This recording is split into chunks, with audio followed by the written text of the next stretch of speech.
ఓం నమ శివాయ. రేపే శ్రావణ సోమవారం అండి. శ్రావణ మాసంలో వచ్చే ప్రతిరోజు కూడా ఎంతో పవిత్రమైన రోజులు అన్నమాట. అలాగే ముఖ్యమైన వ్రతాలు, వాటిల్లో శ్రావణ సోమవార వ్రతం కూడా ఒక ముఖ్యమైన వ్రతం.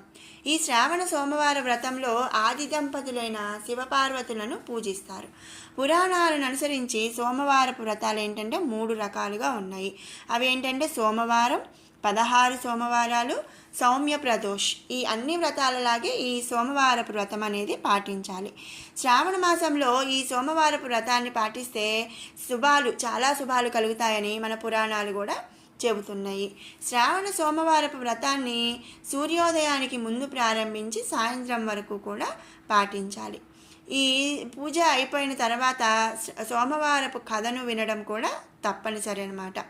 ఇక శ్రావణ సోమవారపు వ్రతం ఆచరించే వాళ్ళు పూజాది కార్యక్రమాలు పూర్తయిన తర్వాత సంకల్పం చేసుకొని ఆ తర్వాత ధ్యానం, షోడశోపచారాలు అన్నీ చేసుకున్న తర్వాత ఓం నమ శివాయ అనే పంచాక్షరీ మంత్రంతో శివునికి, ఓం నమ శివాయతో పార్వతీదేవిని షోడశోపచారాలతో పూజించాలి.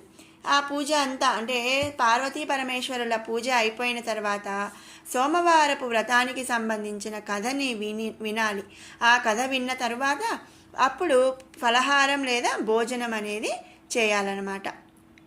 ఈ శ్రావణ సోమవారపు వ్రతాన్ని నియమానుసారం పాటిస్తే ఆది దంపతులైన శివపార్వతుల కృపా కటాక్షాలు లభిస్తాయి. అలాగే జీవితం ధన్యమవుతుంది, ఇల్లు ధనధాన్యాలతో తులుదూగుతుందని మన పురాణాలు చెబుతున్నాయి. మరి సోమవారపు వ్రత కథ. శ్రావణ సోమవారం వ్రత కథ. అమర్పూర్ అనే నగరంలో ఒక ధనిక వ్యాపారి ఉండేవాడు. అతడు శివభక్తుడు. సమాజంలో ఎంతో పేరు ఉన్నా ఆయనకు బిడ్డలు లేరనే బాధ తొలిచివేసేది. తర్వాత తన వ్యాపారాన్ని ఎవరు చూసుకుంటారనే నిత్యం ఆందోళన చెందేవాడు. కుమారుడు పుట్టాలని ప్రతి సోమవారం ఉపవాసం ఉంటూ రోజు సాయంత్రం శివాలయంలో నెయ్యి దీపం వెలిగించేవాడు. ఇలా చాలా ఏళ్ళు గడిచాయి. ఒక రోజు పార్వతీదేవి ఈ వ్యాపారి మీకు నిజమైన భక్తుడు అని శివుడితో చెప్పింది. అతడికి కొడుకు పుట్టాలని ఎందుకు అనుగ్రహించకూడదు అని ప్రశ్నించింది. ప్రతి వ్యక్తి తన కర్మలను బట్టి ఫలాలను పొందుతాడని పరమేశ్వరుడు చెప్పాడు. తల్లి పార్వతి అది ఒప్పుకోలేదు. శివుడిని ఏదోలాగా ఒప్పించింది. ఆ రోజు రాత్రి శివుడు వ్యాపారికి కలలో కనిపించి అతనికి కొడుకును ప్రసాదించాడు. అయితే ఆ కుమారుడు 16 ఏళ్ళు బతుకుతాడని మహాదేవుడు వరమిచ్చాడు. ఒక పక్క సంతోషంగా ఉన్న మరో పక్క తక్కువ కాలం జీవిస్తాడనే విచారం వారు వ్యక్తం చేశారు. కానీ ఆ వ్యాపారి మాత్రం సోమవారం వ్రతం కొనసాగించాడు. శివ పూజను యథావిధిగా చేసేవాడు. శివుని దయతో వ్యాపారి భార్యకు కొడుకు పుట్టాడు. అతనికి అమర్ అనే పేరు పెట్టారు.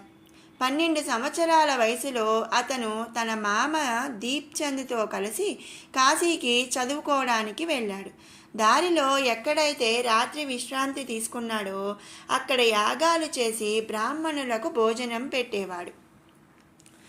ఒకరోజు అతను రాజకుమార్తె వివాహం జరిగే నగరానికి వెళ్ళాడు.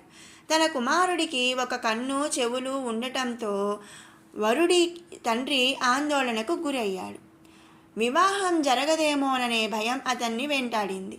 పెళ్లి కొడుకు తండ్రి అమర్ని చూసి పెళ్లి కొడుకుగా నటిస్తే బోలెడు డబ్బు ఇస్తానని చెప్పాడు. దురాశతో మామ దీప్చంద్ దానికి ఒప్పుకున్నాడు. అమర్ యువరాణి చంద్రికను వివాహం చేసుకున్నాడు. వెళ్ళేటప్పుడు అమర్ యువరాణి పరదా మీద నీకు నాకు పెళ్ళయింది, నేను కాశీలో విద్యాభ్యాసం చేయబోతున్నాను అని రాశాడు. ఇప్పుడు మీరు ఎవరి భార్య అవుతారో తేల్చుకోండి అని చెప్పాడు. దీంతో ఈ విషయం తెలుసుకున్న యువరాణి తన అత్తమామల ఇంటికి వెళ్ళడానికి నిరాకరించింది. మరోవైపు అమర్ కాశీలో విద్యను అభ్యసించడం ప్రారంభించాడు. 16 ఏళ్లు పూర్తయిన సందర్భంగా అమర్ యాగం చేశాడు.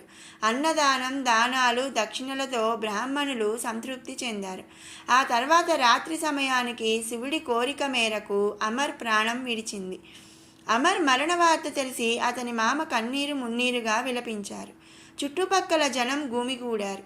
శివుడు పార్వతి అక్కడి నుండి వెళ్తున్నారు. దీప్చంద్ ఏడుపు శబ్దం విన్న పార్వతి తల్లి తన బాధను తొలగించమని శివుడిని కోరింది. శివుడు మాత పార్వతితో ఆ వ్యాపారి కొడుకు అల్పాయుష్కుడు అని చెప్పాడు. మీరు తిరిగి అతన్ని బతికించడండి పార్వతీదేవి శివుడికి చెప్పింది. తల్లి అభ్యర్థన మేరకు శివుడు అమర్ను పునర్జీవితుణ్ణి చేశాడు. విద్యాభ్యాసం పూర్తయిన తర్వాత అమర్ మామతో కలిసి యువరాణి నగరానికి చేరుకొని అక్కడ యాగం నిర్వహించాడు. రాజు అమర్ని గుర్తించాడు. అతడిని ఇంటికి తీసుకెళ్లి తన కుమార్తెను అతని వెంట పంపించాడు. కుమారు సజీవంగా ఉండడం చూసి వ్యాపారి కుటుంబానికి సంతోషం అవధులు లేకుండా పోయింది. అదే రాత్రి శివుడు మరోసారి వ్యాపారవేత్త కలలో కనిపించి, సోమవారం నాడు మీరు చేసిన వ్రతానికి ముగ్ధుడై అమర్కు దీర్ఘాయువును ప్రసాదించినట్లు తెలిపాడు. విన్నారు కదా శ్రావణ సోమవారపు వ్రత కథ. సోమవారం వ్రతం చేస్తే ఆ మహాదేవుడు పోలాశంకరుడి యొక్క కృపా కటాక్షాలు మన అందు ఉంటాయి.